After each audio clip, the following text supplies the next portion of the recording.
É isso aí, galera. Voltando aqui, ó, nossa segunda parte da aula Brasil Colonial, certo? Na primeira aula, vamos revisar rapidamente. A gente viu que o primeiro processo de colonização do Brasil, chamado de pré-colonial, que vai de 1500 a 1530. Então, a gente parou ali no momento em que Portugal decide efetivamente colonizar o Brasil. Então, vamos lá, voltando para o slide. Vamos lá, continuando aqui, ó. Gente, momento muito importante na história do Brasil, que a gente vai ter ali em 1534, chamado de capitanias hereditárias, pessoal. Cai na prova do Enem, é muito importante você estudar esse assunto. Professor, quais são as principais características? Primeiro, Portugal decide dividir o Brasil, certo? Em 15 lotes de terra, dividido ali igualmente para 12 donatários, certo? Igualmente que eu digo no sentido das linhas, né? Da divisão. Porém, 2 capitães donatários, que no caso eram aqueles que recebiam a posse da terra, vão ter mais de uma capitania, beleza? Nesse momento, pessoal, vai ter também a chamada carta de doação, que era um documento que dava posse para esse capitão donatário. Pessoal, vamos entender aqui, volta aqui, por favor. Esse capitão donatário, pessoal, ele recebia a posse da terra, porém, a terra continuava sobre o domínio, certo, de Portugal. Ok? Isso é importante destacar. Vamos voltar para o slide.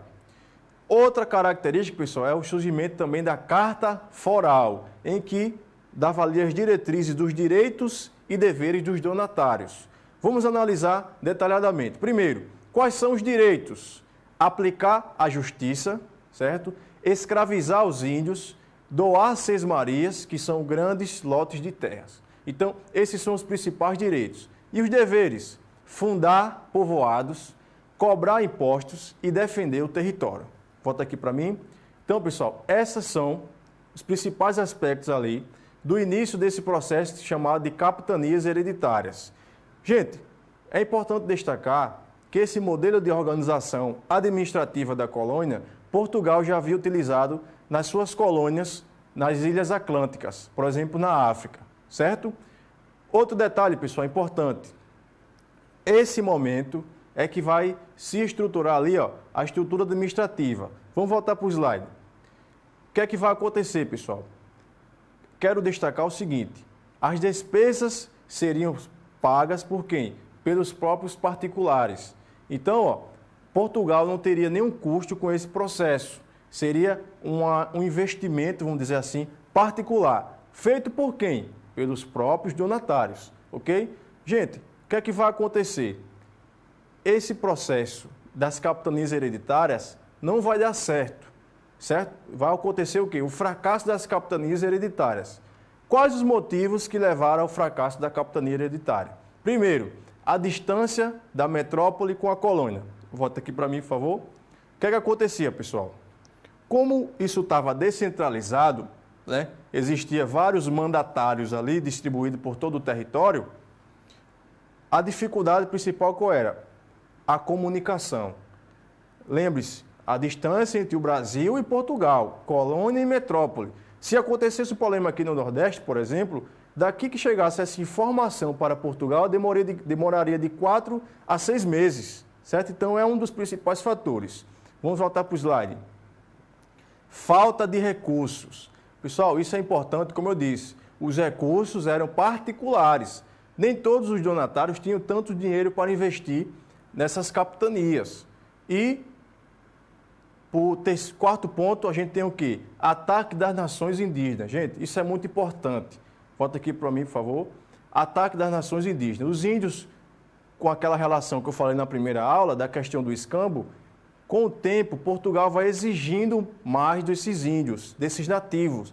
É evidentemente que esses nativos vão fazer o quê? Querer um distanciamento dos portugueses e não vão mais aceitar a escravização. A partir daí, os índios vão fazer o quê?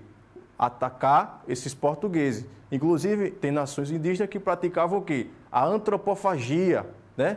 Que comia as carnes humanas. Tranquilo? Vamos continuar.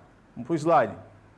E, por último, teremos o quê? As invasões estrangeiras. Como eu falei, França, Holanda e Inglaterra. Volta aqui para mim. Aí você pergunta, professor, nada deu certo dessas capitanias hereditárias? Vamos com calma. Terá duas capitanias que vai dar muito certo, que seria a de Pernambuco, onde tinha lá o capitão do notário chamado Duarte Coelho, e a capitania de São Vicente. Você pergunta, professor, por que essas foram as únicas que deram certo? Um dos principais motivos seria o quê? A implantação ali inicial da economia açucareira, né? Dos engenhos de açúcar, que vai ser a base da próxima etapa do processo de colonização do Brasil. Tranquilo, pessoal? Vamos lá, vamos focar. Seguindo aqui, gente, ó, teremos o quê? Sim, aqui vai estar uma imagem, né, das capitanias hereditárias, como é que foi dividido o Brasil, certo? E vamos responder aqui uma questão bem rapidinho sobre esse processo. É uma questão da UNAERP-SP. Vamos lá.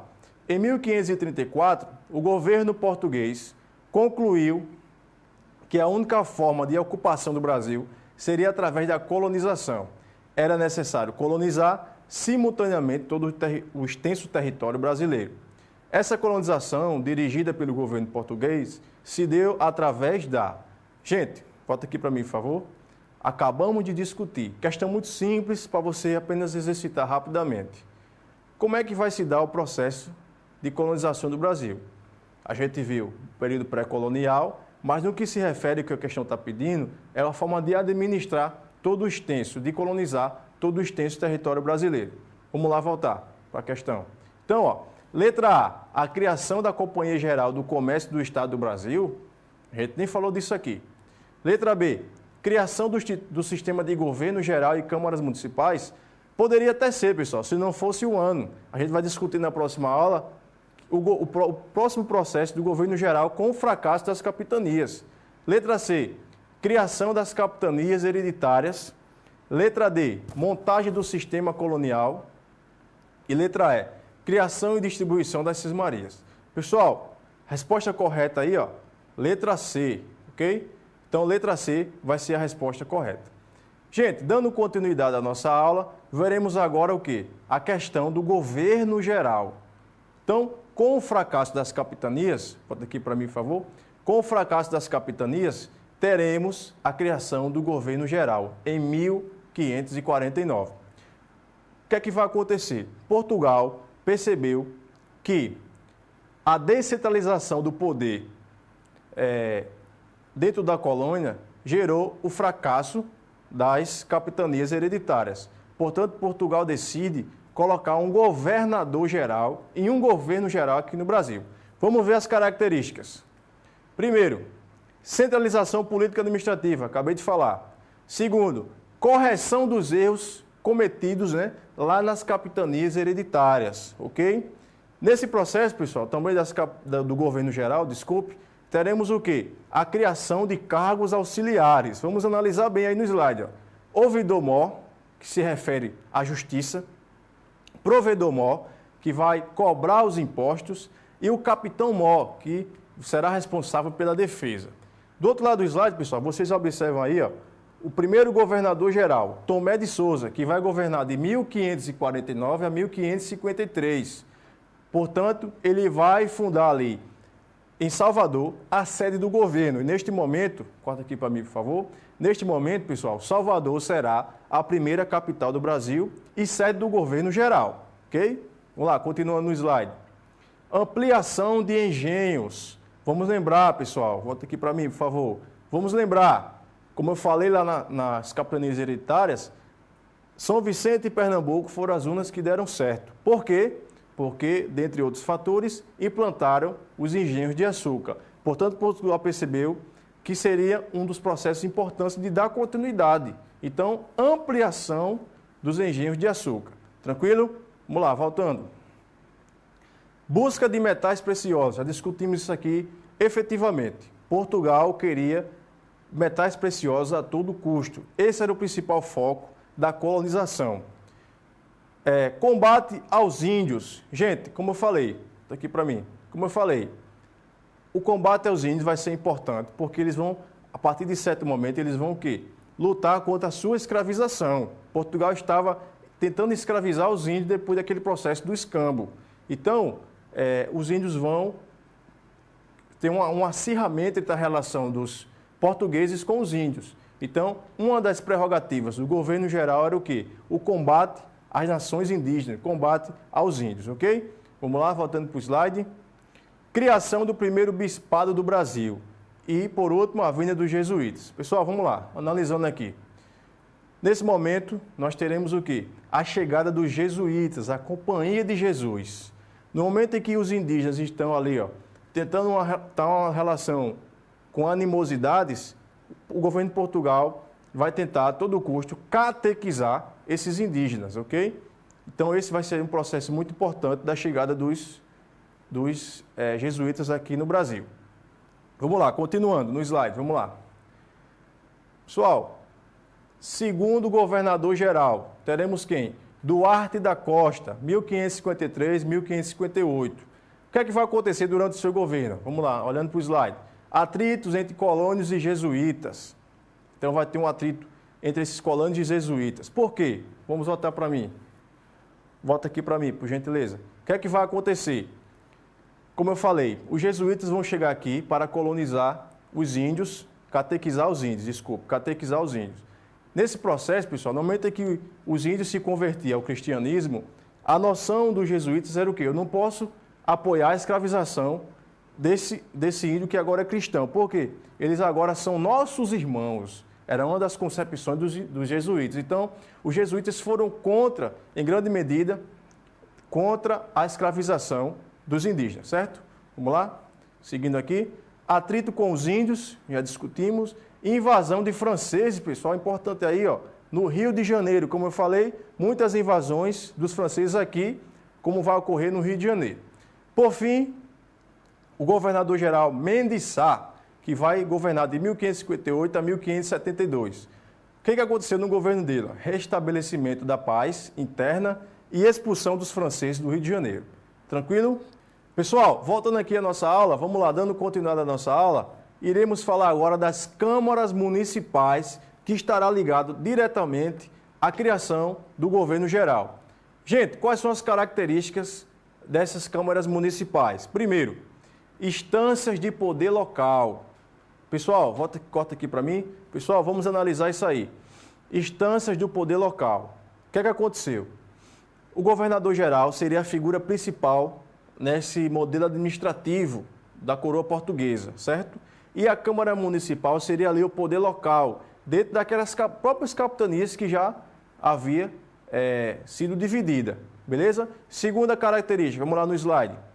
Homens bons, né? Vai surgir aí a figura dos homens bons, que são homens brancos, ricos e proprietários de terra. São eles que efetivamente, pessoal, exerciam o poder na localidade onde estavam ali as câmaras municipais. Então, a figura dos homens bons é importante você destacar, cai no Enem, ok? Então, destaca essa figura aí.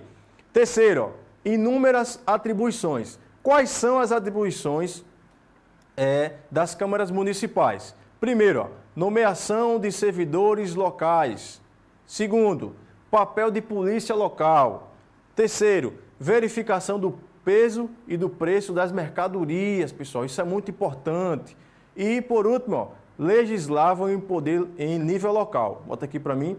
Então, pessoal, como você pode ver, as câmaras municipais tinham várias funções públicas, né?